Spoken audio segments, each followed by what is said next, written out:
Assalamualaikum warahmatullahi wabarakatuh. Salam sejahtera untuk kita semua.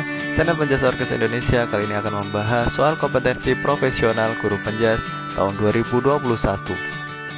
Tujuan video ini adalah menambah pengetahuan bagi guru PJOK dalam persiapan UKM PPG, UKG, dan tes CPNS atau P3K Guru Mapel PJOK.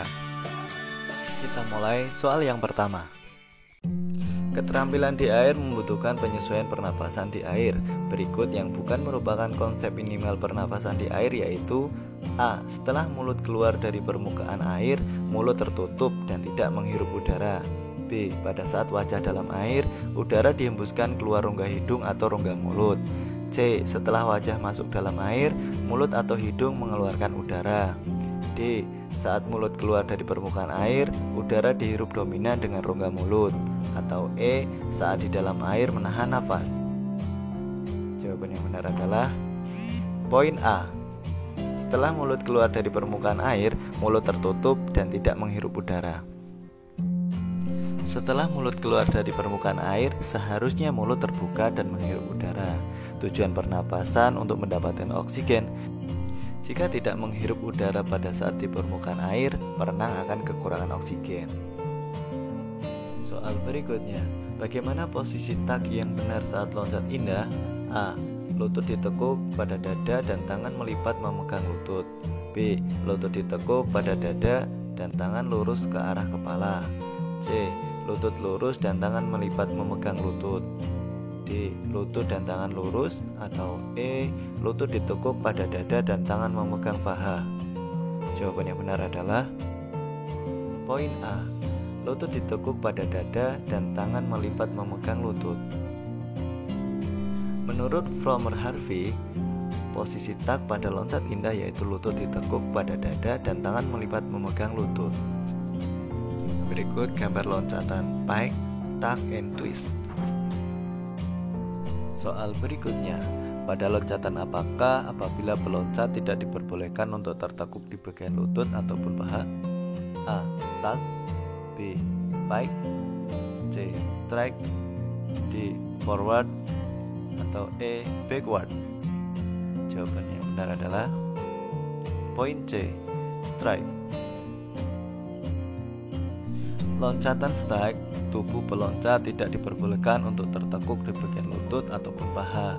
Lengan haruslah lurus dan ujung jari semuanya tertunjuk setajam mungkin. Fromer Harvey menambahkan ketika tubuh dalam posisi lurus tanpa ada tekukan pada lutut, pinggul, dan tangan lurus.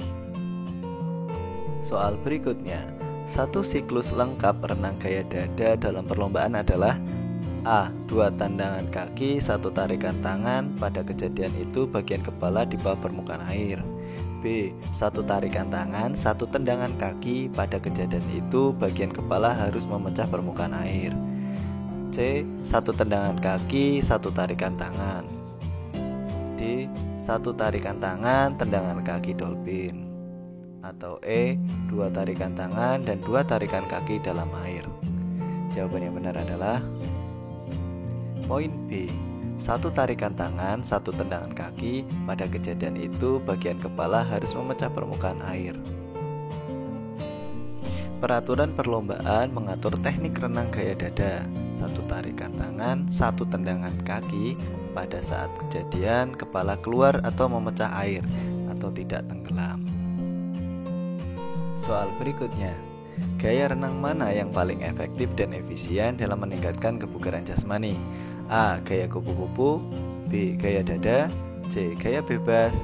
D. Gaya punggung. Atau E. Semuanya benar. Jawaban yang benar adalah poin C. Gaya bebas. Gaya bebas merupakan gaya renang yang memiliki karakter gerakan yang sudah lazim dilakukan dalam kehidupan sehari-hari dan merupakan gerakan renang yang paling mendasar, sehingga baik untuk meningkatkan kebugaran dan sebagai dasar untuk para perenang dalam memulai latihan dalam pembelajaran di sekolah sebagai regu penolong, kebugaran, maupun prestasi sekalipun. Soal berikutnya, urutan gaya renang yang digunakan pada nomor estafet 4x100 meter gaya ganti putra adalah A. Gaya kupu-kupu, gaya bebas, gaya dada, gaya punggung. B. Gaya bebas, gaya kupu-kupu, gaya dada, gaya punggung. C. Gaya kupu-kupu, gaya bebas, gaya dada, gaya punggung. D. Gaya punggung, gaya kupu-kupu, gaya bebas, gaya dada. Atau E. Gaya punggung, gaya dada, gaya kupu-kupu, gaya bebas. Jawaban yang benar adalah poin E. Gaya punggung, gaya dada, gaya kupu-kupu, dan gaya bebas. Soal berikutnya, proses membawa korban dengan menggunakan gaya dada terbalik serta kedua tangan memegangi korban disebut teknik pertolongan. A. The hip carry rescue. B. Armpit toe. C. Wrist toe. D. Tired swimmer toe. Atau E. Tube rescue. Jawaban yang benar adalah poin A. The hip carry rescue. Pada the hip carry rescue, cara memegang korban yaitu menyilangkan salah satu tangan di bawah lengan dan menyilangkan di depan dada korban dan dikaitkan pada tangan satunya. Posisi kepala berada di bahu tempat tangan menolong yang digunakan untuk menyilang. Keadaan korban harus diperhatikan agar wajah terutama hidung dan mulut tidak terkena riam air. Soal berikutnya, cara menolong korban yang masih dalam keadaan sadar tetapi tidak mampu lagi untuk berenang ke tepi sehingga membutuhkan pertolongan untuk dapat mencapai tepi adalah teknik pertolongan. A. Wrist toe. B. Tired swimmer toe. C. Armpit toe. D. Board rescue. Atau E. The hip carry rescue. Jawaban yang benar adalah poin C. Armpit toe. Penolong memegang lengan korban secara berlawanan dengan tangan penolong yang akan membantu. Apabila penolong memegang dengan tangan kanan, lengan kiri korbanlah yang dipegang, tepat di pangkal lengan. Posisi korban dalam keadaan terlentang dan penolong menarik korban dengan berenang menggunakan gaya dada. Soal berikutnya, zat tenaga terdiri dari unsur A. Karbohidrat, lemak, dan protein. B. Protein, mineral, dan air. C. Mineral, vitamin, dan air. C. Karbohidrat, mineral, dan air. Atau E. Protein, lemak, dan air. Jawaban yang benar adalah poin A. Karbohidrat, lemak, dan protein. Pembahasannya bahwa zat gizi yang menghasilkan tenaga ada 3. Yang pertama karbohidrat, kedua lemak, dan yang ketiga protein. Soal berikutnya, karbohidrat adalah sumber energi utama bagi tubuh. Tubuh mengubah gula sederhana dan pati kompleks menjadi glukosa untuk dijadikan sumber energi sel tubuh. Kelebihan karbohidrat akan berakibat A. Menaikkan berat badan dan disimpan dalam bentuk lemak. B. Sebagai sumber energi siap pakai. C. Zat gizi utama. D. Disimpan sebagai vitamin. Atau E. Menurunkan berat badan. Jawaban yang benar adalah poin A. Menaikkan berat badan dan disimpan dalam bentuk lemak. Kelebihan karbohidrat berakibat meningkatnya berat badan dan menambah timbunan lemak. Kalau ini berlanjut juga terjadi meningkatnya kolesterol. Dan bisa juga terjadi dampak lain seperti penyakit darah tinggi dan hepatitis tipe 2. Soal berikutnya, di bawah ini adalah syarat-syarat makanan yang baik bagi kesehatan kecuali A. Higienis, B. Bergizi, C. Mengenyangkan, D. Bervitamin dan bermineral, atau E. Cukup mengandung air. Jawaban yang benar adalah poin C. Mengenyangkan. Syarat makanan yang baik seperti higienis, bergizi, mudah dicerna, bervitamin dan bermineral, cukup kandungan airnya, tidak harus mengenyangkan. Soal berikutnya, hampir 65% tubuh manusia terdiri dari air. Air tidak termasuk zat gizi, tetapi keberadaan air sangat penting dalam tubuh. Dengan demikian, fungsi utama air dalam tubuh adalah A. Membantu metabolisme, B. Sebagai sumber tenaga, C. Membantu kerja sistem pencernaan, D. Sebagai katalisator atau pelarut bagi semua zat yang dibutuhkan tubuh, atau E. Sebagai katalisator atau pelarut bagi karbohidrat dan protein. Jawaban yang benar adalah poin D. Sebagai katalisator atau pelarut bagi semua zat yang dibutuhkan tubuh. Fungsi utama air adalah sebagai pelarut zat-zat gizi berupa monosakarida, asam amino, lemak, vitamin, dan mineral, serta bahan-bahan lain yang diperlukan seperti oksigen dan hormon. Zat-zat gizi dan hormon ini dibawa ke seluruh bagian tubuh yang membutuhkan. Soal berikutnya, berikut ini manfaat aktivitas jasmani dan olahraga dalam pencegahan penyakit dan kesehatan. A. Mengurangi resiko penyakit jantung. B. Mengurangi resiko penyakit leukemia. C. Mengurangi resiko penyakit kulit. D. Mengurangi resiko penyakit marasmus. Atau E. Mengurangi resiko penyakit kanker. Jawaban yang benar adalah poin A. Mengurangi resiko penyakit jantung. Aktivitas jasmani dan olahraga memberi efek pada fal tubuh, yaitu jantung, paru, dan peredaran darah. Semua penyakit yang diakibatkan oleh kurang aktivitas jasmani atau gerak. Soal berikutnya, olahraga aerobik adalah olahraga yang disarankan sangat tepat untuk memperbaiki kinerja, terutama sistem jantung dan peredaran darah, serta sistem pernapasan. Jantung dan peredaran darah dalam ilmu fal atau fisiologi disebut juga A. Cardiovascular system. B. Cardiorespiratory system. C. Cardioimmunology system.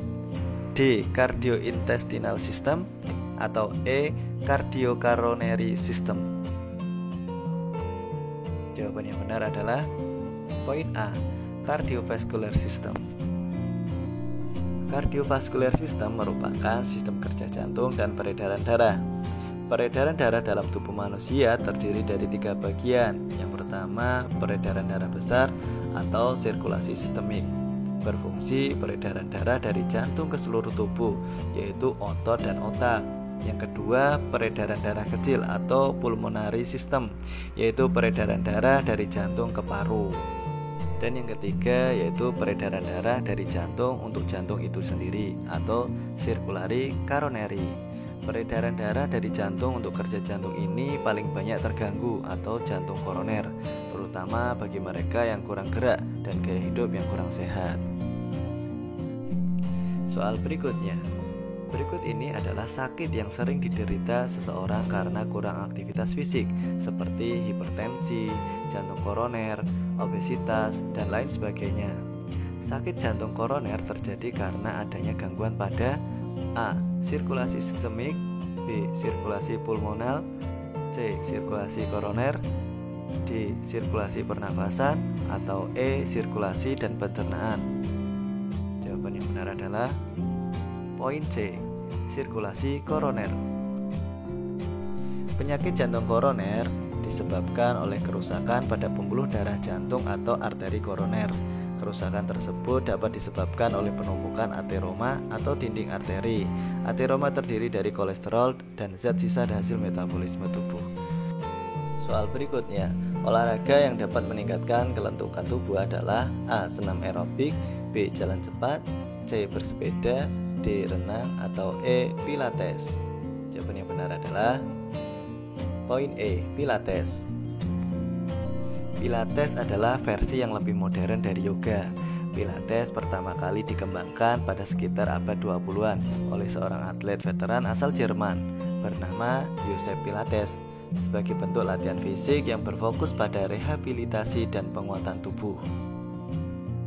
Soal berikutnya, kemampuan jasmani dalam menyesuaikan fungsi alat-alat tubuhnya terhadap tugas jasmani tertentu tanpa merasa kelelahan yang berlebihan dan masih mampu menyelesaikan tugas tambahan disebut juga dengan A. Kebugaran jasmani. B. Kesejahteraan jasmani. C. Keragaman jasmani. D. Kondisi fisik. Atau E. Kesehatan jasmani. Jawabannya adalah poin A. Kebugaran jasmani. Kebugaran jasmani ditandai dengan kemampuan seseorang menyelesaikan tugas sehari-hari dengan baik tanpa mengalami kelelahan yang berarti dan masih mempunyai energi untuk mengatasi pekerjaan tambahan yang tak terduga. Soal berikutnya, dalam latihan kebugaran jasmani cenderung denyut nadi menjadi tolak ukur dari intensitas latihan. Denyut nadi atau DN istirahat merupakan denyut nadi pada waktu tidak melakukan aktivitas atau istirahat, biasanya 60-80 per menit.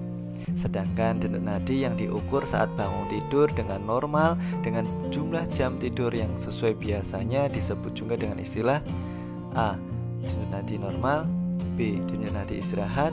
C. Denyut nadi basal. D. Denyut nadi pemulihan atau E. Denyut nadi minimal?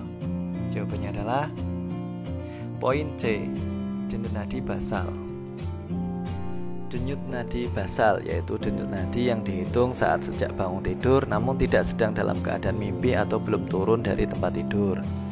Denyut nadi istirahat yaitu denyut nadi pada waktu tidak melakukan aktivitas atau istirahat, perkiraannya antara 60 sampai 80 detak per menit. Denyut nadi latihan yaitu perkiraan denyut nadi yang digunakan dalam pencapaian latihan yang maksimal. Denyut nadi pemulihan yaitu denyut nadi yang diperoleh beberapa saat setelah melakukan latihan fisik. Oke, sekian dulu pembahasannya. Kita lanjut ke ulasan berikutnya ya. Semangat belajar dan semoga lolos tes tahun ini. Terima kasih, sampai ketemu di video selanjutnya.